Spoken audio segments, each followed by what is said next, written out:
नमस्कार श्रोताओं, ये आकाशवाणी देहरादून है। अब आप वीरेंद्र दत्त गैरोला से उत्तरकाशी जिले की चिट्ठी सुनिए। आलेख है आशीष मिश्रा का। श्रोताओं, चार धाम यात्रा पर आने वाले तीर्थयात्री गंगोत्री धाम के पड़ाव पर स्थित गंगनानी कुंड में स्नान कर यात्रा की थकान दूर कर रहे हैं। सर्दी हो या गर्मी, इस कुंड का जल 12 माह गर्म रहता है। जिला मुख्यालय से करीब 42 किलोमीटर की दूरी पर स्थित गंगोत्री हाईवे पर गंगनानी में इसी नाम से एक गर्म जल का कुंड है, जहां दो गर्म जल कुंड है। एक व्यास कुंड है जिसमें पुरुष स्नान करते हैं, जबकि एक वशिष्ठ कुंड है जिसमें महिलाएं स्नान करती हैं। धार्मिक मान्यता है कि यहाँ पर वेद व्यास के पिता महर्षि पराशर ने हजारों सालों तक तपस्या की थी। उनके तप के बल पर ही यहाँ गर्म जल का उद्गम हुआ। पहाड़ी से रिसकर यह जल इस कुंड में आता है। माना जाता है कि इस कुंड में स्नान से त्वचा संबंधी रोग भी दूर होते हैं। शीतकाल में गर्म जल में स्नान के लिए अच्छी भीड़ उमड़ती है। चार धाम यात्रा के दौरान गंगोत्री व यमुनोत्री धाम यात्रा मार्ग पर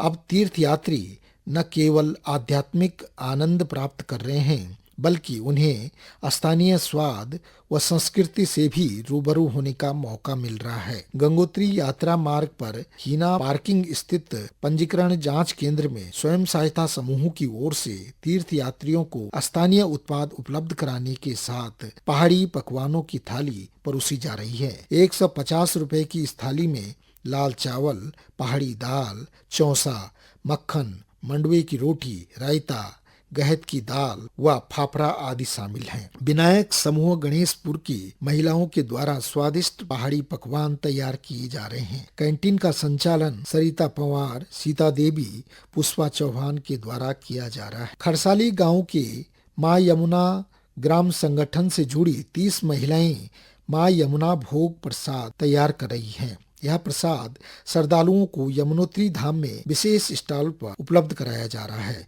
जिसे तीर्थ यात्रियों द्वारा अत्यंत सराहा जा रहा है। यमुना भोग में चंदन, चौलाई के लड्डू व स्थानीय सामग्री से बनी धूप व यमुना मैया की चुनरी शामिल है। यमुनोत्री हाईवे पर ब्रह्मखाल से 5 किलोमीटर की दूरी पर महर गांव में गुफा के अंदर पंचमुखी स्वयंभू शिवलिंग किसी चमत्कार से कम नहीं। मान्यता है कि ये विशालकाय स्वयंभू शिवलिंग 5 तत्वों और 5 दिशाओं का प्रतीक है, जिसके दर्शन के लिए प्रतिदिन सैकड़ों लोग आते हैं। यमुनोत्री मार्ग पर स्थित यह शिवलिंग तीर्थयात्रियों की आकर्षण का केंद्र बना हुआ है।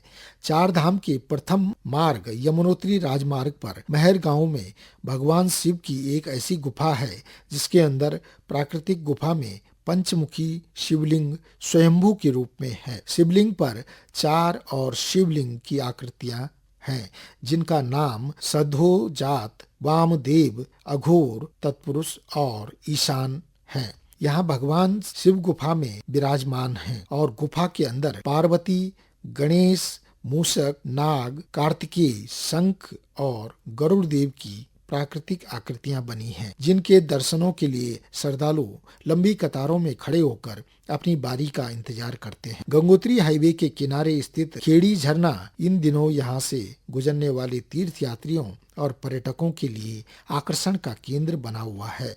गंगोत्री धाम जाने वाले तीर्थयात्री यहाँ रुक कर यात्रा की थकान मिटाने के साथ खूब सेल्फी ले रहे हैं। यही नहीं, अधिकांश तीर्थयात्री झरने की ठंडी फुहारों से तरोताजा होने के बाद ही आगे बढ़ रहे हैं। गंगोत्री और यमुनोत्री धाम की यात्रा पर आने वाले श्रद्धालुओं में तीर्थ पुरोहितों के पास सुरक्षित वंशावली देखने और उसमें नाम दर्ज करवाने को लेकर उत्साह देखने को मिल रहा है। तीर्थ पुरोहितों के अनुसार इसमें सबसे ज्यादा क्रेज राजस्थान की यात्रियों में देखने को मिल रहा है। वे यात्रा पर आते हैं तो अपनी वंशावली को देखने के साथ ही नाम अवश्य दर्ज करवाते हैं। चार धाम की यात्रा पर आने वाले यात्रियों को धामों में पुण्य के साथ अपने वंशावली की जानकारी भी मिलती है। वहां पर तीर्थ पुरोहितों की ओर से अपने यजमानों की वंशावली को वर्षों से संभालने की परंपरा निभा रहे हैं। हर वर्ष यात्रा में आने वाले लोग पुरोहितों से वंशावली की जानकारी लेकर उसमें अपना नाम दर्ज करवाते हैं।